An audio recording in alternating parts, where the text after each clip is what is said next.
Bom, o fundo constitucional é um fundo que é destinado para a capital, né? Ou seja, que fosse a capital fosse o Rio de Janeiro, que fosse Salvador, né? Que passaram as anteriores. Não é porque é Brasília, hoje, tá, gente? Não é porque é Brasília, exatamente. Hoje é Brasília. Então hoje, já faz seus mais de 60 anos, estamos aqui como a capital. Então esse dinheiro é destinado para a capital, por diversos motivos. Tanto de investimento, como infraestrutura, como defesa da cidade, para os casos que fatídico dia lá do 8 de janeiro, você tem vários motivos para que a capital seja defendida, né? A Constituição seja defendida, a democracia, então você vai ter dentro disso uma série de razões de porquês. Então, todos os estados acabam tendo que depositar, vamos dizer assim, de forma mais clara, um valor para ajudar a Brasília, vamos dizer assim. Sim. Então, nesse sentido, quando o deputado vai votar, ele vai pensar, mas eu aqui no Iapoque ao Chuí, vamos colocar, sei lá, no Ceará ou eu do Porto Alegre, por que eu vou votar a favor de um dinheiro que não está indo para a minha população, não está indo para o meu povo, né?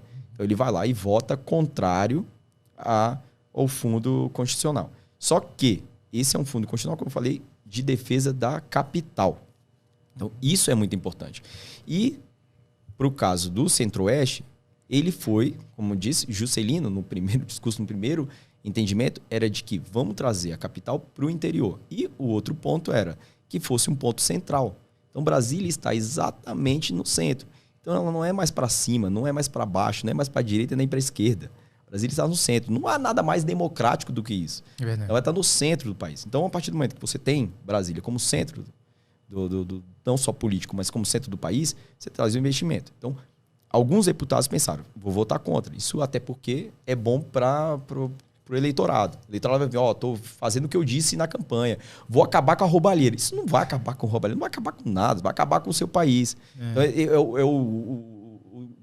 o caso louco, né? O fatídico exemplo de quem não esse patriotismo que hoje é atacado, né? Que acabou sendo misturado com outras vertentes. Então, você amar o seu país, é lógico que você ama a sua capital. Então, é interessante como o brasileiro ataca a própria capital. Isso em diversos momentos não faz sentido. Ataca os políticos de forma deliberada também. E não, cara, tem muita gente ali que tá essencial, cara. Exatamente. Então, voltando para essa questão do fundo, é exatamente isso. Então, você está atacando a capital. A capital do seu país não faz muito sentido. Você imagina um francês dizendo que odeia Paris.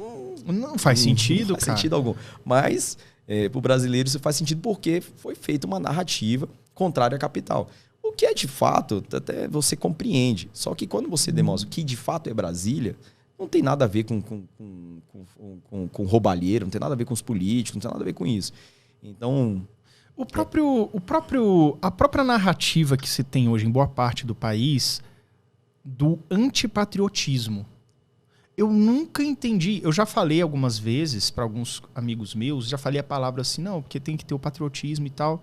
E a pessoa me respondeu assim, patriotismo de coeola, não sei o quê, entendeu? Eu falei assim, cara, por quê? Outra coisa, as pessoas fazem um achincalhe com as Forças Armadas. Eu não entendo isso. Eu não entendo. É a nossa defesa da nossa soberania, da nossa pátria. A mesma forma que as pessoas, algumas, né, obviamente, fazem um achincalhe com polícia militar.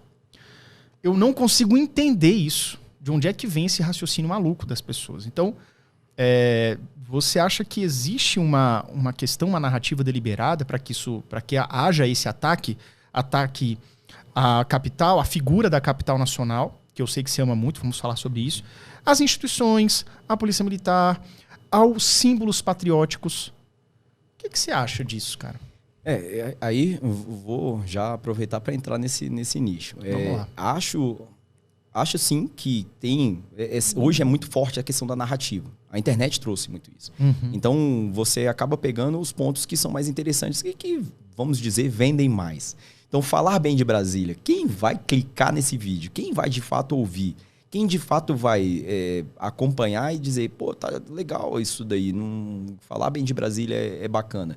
São poucas as pessoas que vão ali clicar e te apoiar. Por quê? Porque lá é roubalheira, porque é isso, porque aquilo, por conta toda essa narrativa que foi construída de forma negativa para a cidade e para a capital. Então, essas narrativas vão criando uma falsa verdade a respeito de um assunto, né? Ou seja, você só cria uma série de falsos. É o famoso fake news, né? Então você vai criando diversas narrativas que vão embolando a mente de quem está acompanhando. E, nesse ponto, entro nessa crítica. O brasiliense, ele não é preocupado com política. E aí eu te explico por quê. A gente fala sobre Bolsonaro e Lula. Bolsonaro e Lula. É só direita e esquerda. A gente só tem os polos, o polo positivo e negativo. Eu não estou querendo dizer qual é positivo e negativo aqui, só estabelecendo que... Polos opostos. Polos opostos. Então, os polos opostos, e aí você vai lá e se manifesta a respeito de um ou de outro e fala que não, eu não concordo com um posicionamento desse, então eu estou do lado do contrário. Meu amigo, o que de fato é favorável ou não no seu ponto de vista? Você tem que se colocar no seu ponto de vista. E, nesse sentido, você coloca até mesmo, quando você perguntar para qualquer brasiliense, ele não sabe o número de deputados na Câmara Legislativa. Ele não sabe o número de deputados na Câmara Federal. Se você perguntar até mesmo o número de senadores, é capaz que erre. Tá?